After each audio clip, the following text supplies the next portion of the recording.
ایک شخص نے نا ایک بندے سے قرض مانگا.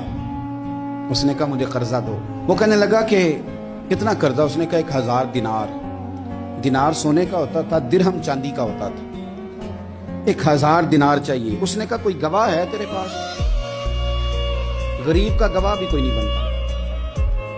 کبھی الجھ جائے نا کوئی بندہ تو کئی اپنے بھی کہہ دیتے ہیں کہ ہم اس کے قول فعل کے ذمہ دار نہیں ہیں. ایک غریب آدمی کو قرض کی ضرورت پڑ گئی، 1000 دینار چاہیے. میں کہہ چکا ہوں کہ درہم چاندی کا ہوتا تھا، دینار سونے کا. 1000 دینار لینا ہے. جس بندے سے اس نے کہا، اگرچہ وہ نیک بندہ تھا، اس نے کہا یار 1000 دینار دے دو. تو کہنے لگا کوئی گواہ ہے تیرے پاس؟ وہ کہنے لگا غریبوں کا گواہ کون ہوتا ہے؟ ہاں ایک گواہ ہے. کہا کون؟ کا میرا رب، وہ تیرے اور میرے بیچ گواہ ہے. اس نے کہا کوئی کفیل، اگر تو پیسے نہ دے سکے تو وہ بعد میں دے دے، یا تجھے کچھ ہو جائے تو وہ دے دے. اس نے کہا کفیل بھی میرا اللہ ہی ہے. میرے پاس اگر ہے تو رب کریم کا نام ہے، اگر اعتماد کر سکتا ہے تو کر لے. بندہ نیک تھا. اس نے کہا رب کے نام پہ، رب کی کفالت پہ، اللہ کو گواہ بنا کے میں تیار ہوں تجھے 1000 دینے. اس نے 1000 دینار دے دیا. وقت واپسی کا طے ہو گیا. وہ چلا گیا پیسے لے کے. اس نے پوری محنت کی کہ میں نے وقت پہ پیسے لوٹانے. پوری محنت بھی کر لی، اللہ نے مدد بھی کر دی. پیسے بھی اس تاریخ کو اسے مل گئے. بعض لوگوں کا تو لوٹانے کا دل ہی نہیں نہ ہوتا. فرمایا حدیث پاک میں کہ تو لوٹانے کا ارادہ کر، رب تیری مدد بھی فرمائے گا. لیکن یہاں بہت سارے لوگ کہتے ہیں خیر ہے، ارادہ ہی نہیں. تو پھر جس طرح کا بندے کا گمان ہو، رب بھی اسی طرح کا معاملہ فرماتا ہے.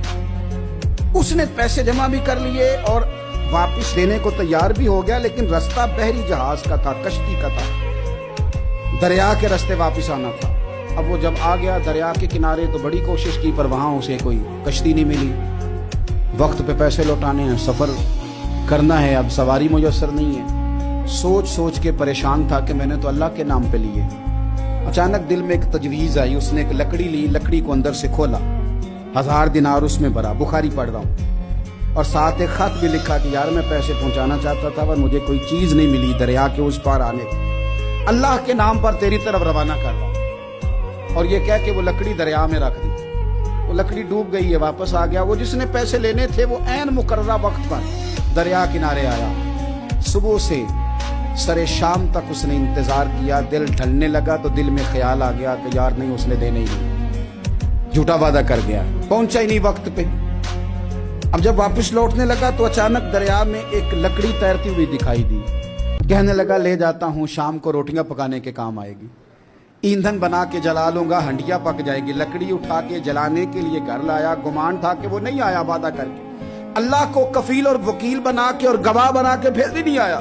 لکڑی لے کے گھر گیا، بخاری ہے. اور جب اس کو چیرا نہ کہ میں اس کی آگ جلاؤں گا، کھولا تو اندر سے 1000 دینار بھی نکل آیا، خط بھی نکل آیا. اب ذرا سمجھنا، اس کے دل میں بات کس نے ڈالی کہ تو لکڑی میں پیسے ڈال دے؟ اللہ نے. اس بندے کو مقررہ وقت پہ کنارے بھیجا کس نے؟ لکڑی صرف اسی کے ہاتھ آئی تو یہ بندوبست کیا کس نے؟ اللہ نے. گھر جا کے چیری تو پیسے بحفاظت اس تک پہنچائے کس نے؟ تو پھر ہمیں بھی توجہ اللہ کی جانب بھی کرنی چاہیے. ہمارے پہ دل کی توجہ رب کی طرف ہی ہونی چاہیے نا. ہمیں ادھر ادھر جانے کی، دیکھنے کی، بندوں پر غور کرنے کی ضرورت کیا ہے؟ وہ پیسے پہنچ گئے. یہ وہاں اپنی جگہ پہ پریشان تھا. اس نے 1000 دینار اور جمع کیا. پھر دوبارہ ایک دن دریا کنارے آیا، کشتی مل گئی. بیٹھ کے اپنے اس بھائی کے پاس آیا. کہنے لگا دیکھنا مجھ پر بدگمان نہ ہونا، پیسے اس تاریخ کو بھی جمع کر لیے تھے. دریا پہ آیا تھا پر کشتی نہیں ملی تھی. پھر میں نے نا لکڑی میں ڈال کے، خط ڈال کے تیری طرف بھیج بھی دیے تھے، لیکن آج میں پھر لے کے آ گیا ہوں. وہ کہنے لگا خوش ہو جا، جس رب کو تو نے میرا اور اپنا گواہ بنایا تھا اس رب نے میرے تک پہنچا بھی دیے ہیں.